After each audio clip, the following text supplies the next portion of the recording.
कहानी की शुरुआत होती है हुओ नाम के एक लड़के से जो एंडी नाम के मार्शल आर्ट्स गुरु का बेटा था। मगर हुओ को बचपन से ही अस्थमा था, इसीलिए एंडी ने हमेशा उसे ट्रेनिंग से दूर रखा। लेकिन हुओ फिर भी छुप छुप के कुंफू सीखने की कोशिश करता था। हुओ का एक ही दोस्त था जिनसन, जो हुओ का सारा स्कूल का काम करता था ताकि हुओ अच्छे से ट्रेनिंग कर सके। एंडी एक काफी ताकतवर योद्धा था, पर आज उसकी टक्कर जाओ से होने वाली थी। हुओ को पूरा यकीन था कि उसके पिता ही जीतेंगे। मुकाबले की शुरुआत से ही एंडी जाओ पर भारी पड़ने लगा और अंत में वो एक जोरदार वार से जाओ को मौत के घाट उतारने ही वाला था कि अचानक उसने खुद को रोक लिया। उसकी अच्छाई का फायदा उठाकर जाओ ने दोबारा वार करके एंडी को हरा दिया। इस घटना से बेचारे हुओ का दिल ही टूट गया। बाद में जाओ के बेटे ने हुओ को मुकाबले के लिए ललकारा। हुओ भी राजी हो गया, लेकिन वो तो कुछ ही पलों में हार गया। तब उसने कसम खाई कि टियानजिन शहर का सबसे बेहतरीन कुंफू योद्धा बन के दिखाएगा। फिर वो जिनसन के साथ अपने पिता की लाइब्रेरी में गया और वहाँ से मार्शल आर्ट्स की एक किताब चुरा ली। फिर उसने दिन रात कड़ी मेहनत करके उस किताब से पढ़कर ट्रेनिंग की।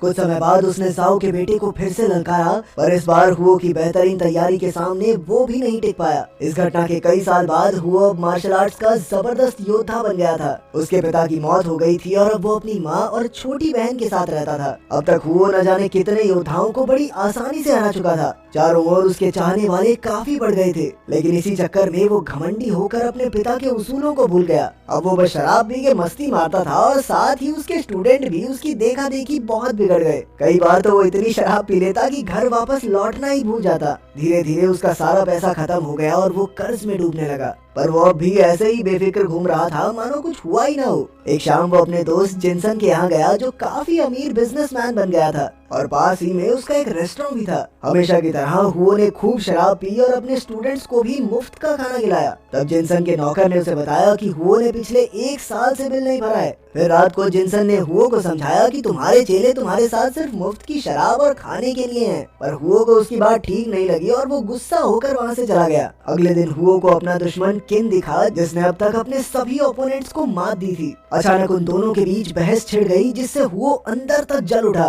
बाद में उसने अपना गुस्सा अपने स्टूडेंट्स पर उतारा। फिर रात को अचानक उसके एक स्टूडेंट को जख्मी हालत में उसके सामने लाया गया। पता चला कि उसकी ये हालत किन ने की थी। हुओ को लगा कि किन ने उससे बदला लेने के लिए ऐसा किया और किन की इस हरकत से उसे बहुत गुस्सा आ रहा था। उधर जिनसन के रेस्टोरेंट में किन और उसका परिवार उसका जन्मदिन मना रहे थे। तभी अचानक हुओ अपने आदमियों के साथ वहाँ घुस आया और पास के ही एक टेबल पर शराब पीने लगा। किन ने उसे आज रात के लिए दुश्मनी परे रखने को कहा, क्योंकि वो लड़ना नहीं चाहता था। लेकिन हुओ ने उसकी एक ना सुनी। जिनसन ने भी उसे रोकने की कोशिश की, पर हुओ ने गुस्से में उससे भी अपनी बचपन की दोस्ती तोड़ डाली। फिर उसने किन को मुकाबले के लिए ललकारा और कहा कि अगर वो नहीं लड़ा तो उसे हुओ के सामने नाक रगड़नी होगी। उसकी ये बात सुनते ही किन को छोड़कर बाकी सब रेस्टोरेंट से बाहर निकल गए। फिर उन दोनों के बीच जबरदस्त लड़ाई हुई, जिसमें दोनों एक दूसरे को बराबर की टक्कर दे रहे थे। आखिरकार गुस्से में हुओ ने बेईमानी की और किन की छाती पर ऐसा जोरदार वार किया जिससे उसकी मौके पर ही मौत हो गई। बाद में जब हुओ अपने घर पहुंचा तो उसने देखा कि बिस्तर पर उसकी माँ की लाश पड़ी थी।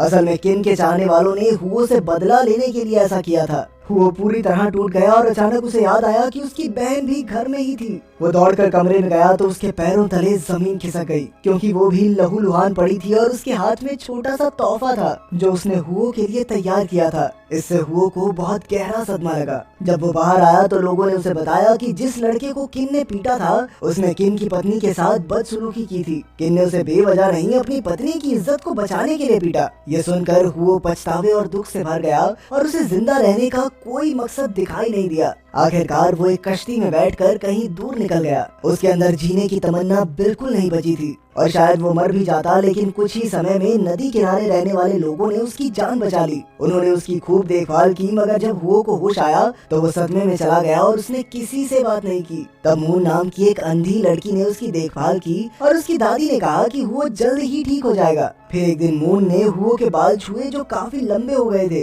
वो उसे बिस्तर से उठाकर नदी में ले आई और उसके बाल काटने में मदद की। उस दिन से हुओ इस कबीले का हिस्सा बन गया। वो उन्हें खाना बनाने, खेती करने और घर के कामों में मदद करता। धीरे धीरे एक साल बीत गया और मून और हुओ एक दूसरे से प्यार करने लगे। फिर एक दिन उनके कबीले का एक बच्चा दूसरे कबीले की गाय चुराता पकड़ा गया। मून और उसकी दादी ने दुश्मन कबीले के सरदार से माफी भी मांगी, मगर उनके उसूलों के हिसाब से जो भी ऐसी गलती करेगा उसे एक अगरबत्ती के जलने तक पीटा जाता था। तब हुओ सामने आया और कहा कि इस बच्चे के बदले वो मार खाने के लिए तैयार है, लेकिन बड़ों के लिए गलती की सजा अलग थी, इसीलिए अब हुओ को कबीले के सरदार से मुकाबला करना होगा। वैसे तो उसे हराना हुओ के बाएं हाथ का खेल था, मगर वो अपनी काबिलियत से किसी को नुकसान नहीं पहुंचाना चाहता था। पहले तो वो पिटता रहा, पर जब दादी ने उसे अपनी हिफाजत करने का हौसला दिया तो वो उठ खड़ा हुआ। आखिरकार अगरबत्ती बुझ गई, पर उसका विरोधी उसे हाथ तक नहीं लगा पाया। अंत में उसने हार स्वीकार की और हुओ की खूब वाहवाही हुई। अगले दिन हुओ, मून और कुछ बच्चे खेत में बैठे थे और अचानक से बच्चे कहने लगे कि वो हुओ से कुंफू सीखना चाहते हैं, मगर हुओ ने ऐसा करने से साफ इनकार कर दिया, क्योंकि वो इस गांव की शांति को भंग नहीं करना चाहता था। फिर एक दिन मून अपने माँ बाप की कब्र पर गई तो हुओ को भी अपने माँ बाप और बहन की याद आई, जिन्हें उसने कभी मुड़कर भी नहीं देखा था। अब उसकी मानसिक हालत ठीक थी, इसीलिए उसने अपने शहर वापस जाकर उनकी कब्र पर श्रद्धांजलि देने का फैसला किया। जब उसने मून को ये बात बताई तो उसने तो बहुत खुश होकर कहा कि हाँ, तुम्हें जरूर जाना चाहिए। हुओ ने उससे वादा किया कि वो जल्द से जल्द लौटेगा। इसके बाद हुओ अपने शहर टियानजिन पहुंचा, जो पहले से काफी बदल चुका था। राजा के मरने के बाद से कई देशों ने चाइना पर हमला करके कई हिस्सों पर कब्जा कर लिया था। खैर, हुओ सबसे पहले अपने घर गया, जो एकदम खंडर बन चुका था। उनके पुराने नौकर लाइफो ने उसका स्वागत किया। उसने घर की हिफाजत करने की पूरी कोशिश की, मगर हुओ के जाने के बाद कई लोगों ने पैसों के चक्कर में घर को तहस नहस कर दिया। आखिरकार हुओ अपने पिता की कब्र पर पहुंचा और उनसे माफी मांगी। अब उसे समझ आ गया था कि इतने साल पहले उसके पिता ने अपने विरोधी की जान क्यों नहीं ली। इसके बाद वो किन के घर गया और उसकी तस्वीर के आगे बड़ी इज्जत से सर झुकाया। बाद में जब वो चाइना घूम रहा था तो उसने देखा कि हरक्यूलिस नाम के एक पहलवान ने चाइनीज लोगों को मुकाबले के लिए पुकारा था, लेकिन आज तक उसे कोई हरा नहीं पाया। अब चाइनीज कुंफू की इज्जत रखने के लिए हुओ उससे मुकाबला करना चाहता था, मगर इसके लिए उसे पैसों की जरूरत थी। आखिरकार वो अपने पुराने दोस्त जिनसन के पास गया और अपनी सारी गलतियों के लिए उससे माफी मांगी। जब जिनसन को पता चला कि उसे पैसे क्यों चाहिए तो वो तुरंत ही राजी हो गया। आखिरकार मुकाबले का दिन आया, जिसमें हरक्यूलिस और हुओ आमने सामने थे। सबको लगा था कि हुओ इस हट्टे कट्टे हरक्यूलिस के सामने कहाँ टिक पाएगा। मुकाबले से पहले हुओ ने दस्तखत किए कि वो इस मैच को पूरी इज्जत और कानूनों के हिसाब से लड़ेगा। जल्द ही मैच शुरू हुआ और हुओ हरक्यूलिस पर भारी पड़ने लगा। अचानक हरक्यूलिस रिंग के साथ लगी कीलों से टकराने वाला था कि हुओ ने उसकी जान बचा ली। एक अच्छा मार्शल आर्टिस्ट होने के नाते हरक्यूलिस ने अपनी हार खुद ही स्वीकार कर ली, तो अपना हुओ जीत गया। जल्द ही हुओ बहुत मशहूर हो गया और उसे शंघाई बुलाया गया। वहाँ जिनसन ने उसके साथ एक अकेडमी खोलने का सोचा, जिसमें बच्चों को कुंफू सिखाया जाएगा। इस तरह उनके देशवासी फिरंगियों के खिलाफ एकजुट हो सकेंगे। उधर फिरंगी ऑफिसर्स हुओ की बढ़ती मशहूरी को देखकर जल रहे थे। उन्हें डर था कि चाइनीज लोग फिरंगियों के खिलाफ न हो जाएं, इसीलिए उन्होंने हुओ को हराने की तरकीब लगाई। उन्होंने एक ही दिन में हुओ के 4 मुकाबले रखे ताकि वो हार जाए। जब हुओ को इसकी खबर मिली तो वो समझ गया कि ये उसे हराने की एक साजिश है, लेकिन फिर भी वो उन मुकाबलों को लड़ने के लिए तैयार हो गया। मुकाबले से एक दिन पहले वो अपने विरोधी तनाका से मिला, जो जापानी चैंपियन था। जल्द ही वो दोनों अच्छे दोस्त बन गए, क्योंकि तनाका भी हुओ की तरह एक सच्चा और ईमानदार योद्धा था। आखिरकार मुकाबले के दिन हुओ का सामना दुनिया भर के 3 सबसे ज्यादा ताकतवर खिलाड़ियों से हुआ, लेकिन कोई भी उसके सामने 2 मिनट से ज्यादा नहीं टिक सका। आखिर में अब उसे तनाका से लड़ना था। तनाका जानता था कि ये सही नहीं है, इसीलिए उसने मुकाबला किसी और दिन करने को कहा, लेकिन हुओ नहीं माना और आखिरकार उनका मैच शुरू हो गया। लड़ने के हथियारों में हुओ ने सांजी गुन चुनी और तनाका ने कटाना। फिर जबरदस्त लड़ाई शुरू हो गई और अचानक दोनों के हथियार आपस में बदल गए।